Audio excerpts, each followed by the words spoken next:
প্রিয় শিক্ষার্থীবৃন্দ, আসসালামু আলাইকুম। স্বাগতম জানাচ্ছি তোমাদেরকে আমার ইউটিউব চ্যানেলে। আমি তাকিবুল হোসেন জয়, সহকারী শিক্ষক, ত্রিমোহনী আদর্শ উচ্চ বিদ্যালয়। আজকে আমরা আলোচনা করব তোমাদের গণিত বইয়ের অনুসরণী 2.2-এর 5 এবং 6 নম্বর অঙ্কটি। 5 নম্বর অঙ্কে চেয়েছে প্রতিটি চকলেট 8 টাকা হিসেবে ক্রয় করে 8.50 টাকা হিসেবে বিক্রি করলে 25 টাকা লাভ হলো। অর্থাৎ সে 8 টাকা ক্রয় করে 8 টাকা 50 পয়সা দরে প্রতিটি চকলেট বিক্রি করে, এতে তার মোট 25 টাকা লাভ হয়। তাহলে এই 25 টাকা লাভ করতে গেলে তাকে মোট কতটি চকলেট বিক্রি করতে হয়েছিল? তাহলে আমাদেরকে এটা বের করতে হবে। লিখব 5 নম্বর যে প্রতিটি চকলেটের ক্রয় মূল্য, প্রতিটি চকলেটের ক্রয় মূল্য 8 টাকা আর প্রতিটি চকলেটের বিক্রয় মূল্য 8.50 টাকা। তাহলে আমরা জানি লাভ বা ক্ষতি নির্ভর করে ক্রয় মূল্যের ওপরে। যেহেতু এখানে ক্রয় মূল্য 8 টাকা আর তার বিক্রয় মূল্য হচ্ছে 8.50 টাকা, তার মানে বিক্রয়ের পরিমাণ বেশি, তার মানে তার লাভ হয়েছে। তা লিখব, সুতরাং প্রতি চকলেটে লাভ হলো, প্রতি চকলেটের লাভ হলো 8.50 বিয়োগ 8 টাকা। তাহলে আমরা যদি বিয়োগ করি তাহলে আসবে 0.50 টাকা, অর্থাৎ প্রতি চকলেটে তার 0.50 টাকা লাভ হয় আর তার মোট লাভ হয় 25 টাকা। তাহলে 25 টাকায় লাভ করতে গেলে তাকে মোট কতটি চকলেট বিক্রি করতে হবে? তাহলে 0.50 টাকা লাভ করতে গেলে তাকে চকলেট বিক্রি করতে হয় একটি। তাহলে আমার চকলেটের পরিমাণ চাইছে, তাহলে চকলেট পরিমাণটা পরে লিখতে হবে। তাহলে আমরা পেলাম প্রতিটি চকলেটের লাভ হয় 0.50 টাকা। প্রতিটি চকলেট মানে হচ্ছে একটি চকলেট। তাহলে আমাকে বের করতে বলা হয়েছে মোট কয়টি চকলেট বিক্রি করা হয়েছে, তার মানে চকলেটের পরিমাণ সংখ্যা চেয়েছে। তাহলে লিখব 0.50 টাকা লাভ হয় একটি চকলেটে। সুতরাং 1 টাকা লাভ হয়, তাহলে 0.50 নিচে 1 উপরে, তাহলে আমার চকলেট 25 টাকা লাভ করতে হবে। তাহলে 25 টাকা লাভ করতে হলে আমাকে চকলেট কি করতে হবে? বেশি। তাহলে 1 গুণন 25 নিচে হচ্ছে 0.50। যেহেতু এখানে দশমিক সংখ্যা আছে তাহলে আমাদের নিয়ম হচ্ছে দশমিকের জন্য, যেহেতু দশমিক সংখ্যাটা নিচে তাহলে তার উপরে দশমিকের জন্য 1 এবং দশমিকের পরে যতগুলো ঘর ততটা শূন্য। তাহলে দশমিকের পর 2টা ঘর 2টা শূন্য।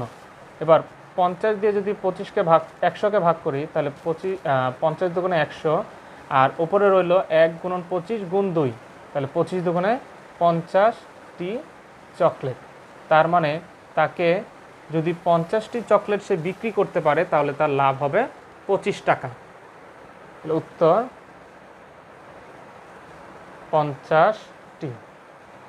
এই হচ্ছে তোমাদের 5 নম্বর অঙ্কের সমাধান। এবার আমরা আলোচনা করব 6 নম্বর অঙ্কটি।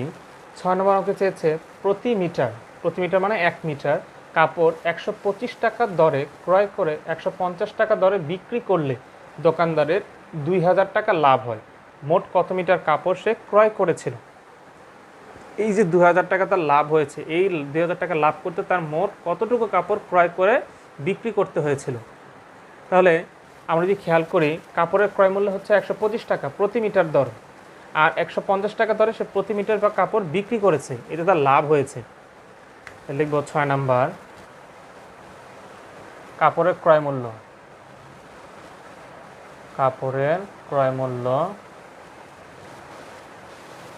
125 টাকা আর কাপড়ের বিক্রয় মূল্য 150 টাকা। তাহলে আমরা জানি লাভ বা ক্ষতি নির্ভর করে ক্রয় মূল্যের উপরে, তাহলে এখানে ক্রয় মূল্য থেকে বিক্রয় মূল্যটা বেশি, তাহলে তার লাভ হয়েছে। তাহলে সুতরাং লাভ হলো 150 বিয়োগ 125 টাকা। এটা খানিকটা আমাদের পূর্বের অঙ্কের 5 নম্বর অঙ্কের মতোই। তাহলে 150 থেকে 25 বিয়োগ করলে হয় 25 টাকা। তার মানে তার 125 টাকা দিয়ে কাপড় ক্রয় করে সে 25 টাকা লাভে বিক্রি করে, তাহলে আমার এখানে চেয়েছে সে মোট কত মিটার কাপড় ক্রয় করেছিল। তাহলে লিখব যে 25 টাকা লাভ হয়, তারপরে প্রতি মিটার কাপড়ের এটার পরিমাণ এটা, তার প্রতি মিটার কাপড়ে তার লাভ হয় 25 টাকা।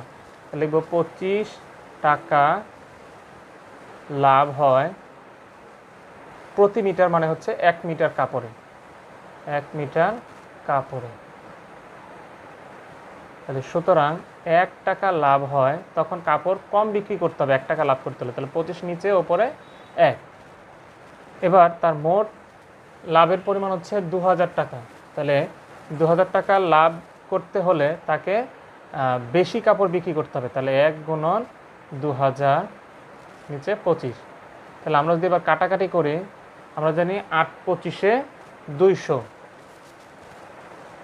8 25-এ 200, আর একটা শূন্য ভাগ করলে শূন্যই হয়, তাহলে 80 ওকে 80 মিটার, 80 মিটার। তার মানে সে যদি 2000 টাকা লাভ করতে হয়, তাহলে মোট সে কাপড় ক্রয় করেছিল 80 মিটার কাপড়, যা সে 150 টাকা অর্থাৎ ক্রয় মূল্য থেকে 25 টাকা বেশি লাভে সে বিক্রি করেছিল। তাহলে উত্তর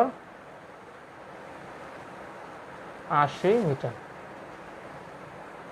তাহলে এ হচ্ছে তোমাদের অনুশীলনী 2.2-এর 5 এবং 6 নম্বর অঙ্কের সমাধান। আশা করি তোমাদের অঙ্কগুলো বুঝতে সুবিধা হয়েছে। তাহলে অবশ্যই বলবো আমার চ্যানেলটিকে সাবস্ক্রাইব করে পাশে থাকা বেল আইকনটি অন করে আমার সঙ্গেই থাকবে। ধন্যবাদ।